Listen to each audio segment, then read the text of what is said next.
Dadayo ako ngayon at pasan-pasan ko ang buong basketball ring na halos ang bigat ay umaabot ng 30 kilos. Hindi ko na inaalintala ang pagod basta makahanap lang ako ng magandang spot. Sobrang sakit sa likod niyan at umaabot yan ng 10 feet high. Halos 45 kilometro yun nilakad ko dyan at kahit na marami nang uusig sa atin at pinagtatawanan tayo ay okay lang. At yung napagod na ako ay sinubukan kong ilagay dito sa katabi ng Pop Street. Marami kayong pagpipilian na flavor dyan at mura pa. At akala ko tapos na yung kalbaryo na pagsubok na dinanas ko, meron pa pala. Malalabanan namin.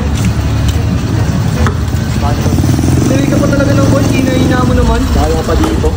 Nakikilaro lang po sana ako. Ang sabi nila, hindi ako pwedeng basta-basta magtayo ng court dito hanggat hindi sila natatalo. So sabi ko sa kanila, baka pwede isa-isa lang muna at 1-5 lang. Kaya yung pumayag na sila dito ay pinamiss ko na sa kanya yung bola at sa kanya napunta. At sa unang possession ng kalaban seryoso agad ako na nagbabantay. Nakasalalay kasi dito yung paninindigan ko na makapagtayo tayo ng court. Kaya sa unang possession natin guys ay hindi muna talaga ako nag-freestyle, direct to the point basket muna tayo ngayon. At yung susubukan niyang sumalaksak dito sa pangalawang possession niya ay napigilan natin. Sinisigurado ko yung bawat sandali ng possession ko kahit na sumusundot siya dito ay left direction pa rin yung pinili nating daan. At eto na yung mga pagkakataon na pinakitaan niya tayo ng isang malupit na crossover.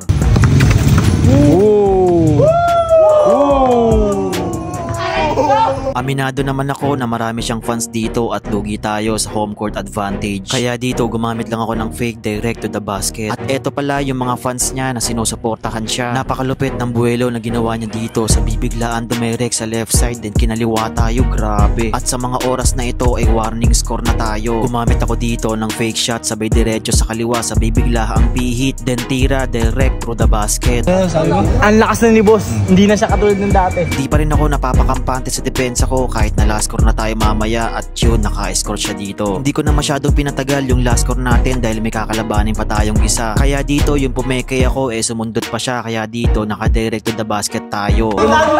Ni boss Stratos, ibang-iba na siya ngayon. At yung sa pangalawang makakalaban natin pinamiss ko na sa kanya yung bola at sa atin napunta. At yung sa first possession nga natin dito ay may nakapagsabi sa akin na best defender of all time daw yung kalaban natin. Wala ba kayong mga kalamay? Lugi na naman tayo, nakasuporta yung mga kaibigan niya dito. At dito ko na napagtanto na kahit anong gawin ko sa kanya, nagalaw ng crossover ay talagang best defender of all time nga ito. At humingi ako ng foul sa mga pagkakataon na to. At dito na ako gumamit ng sideways fake behind the back kaso hindi ko lang masyadong na-execute kaya diniretso ko na lang.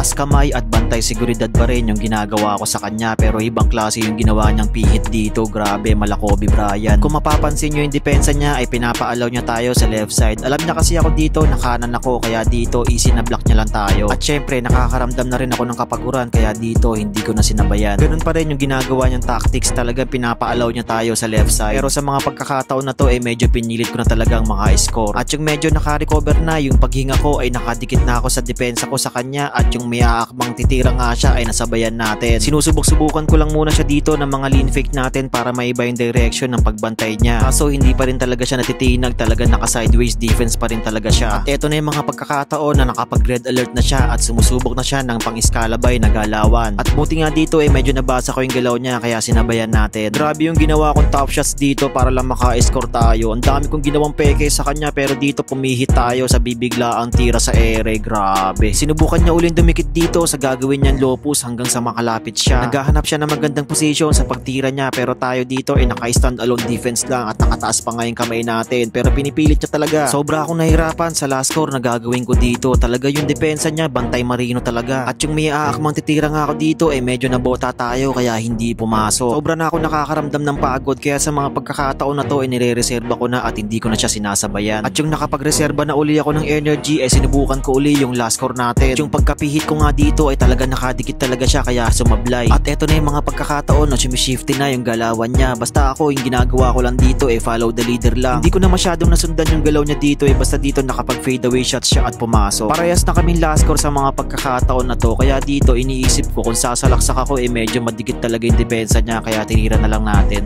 Walang depensa! Walang depensa!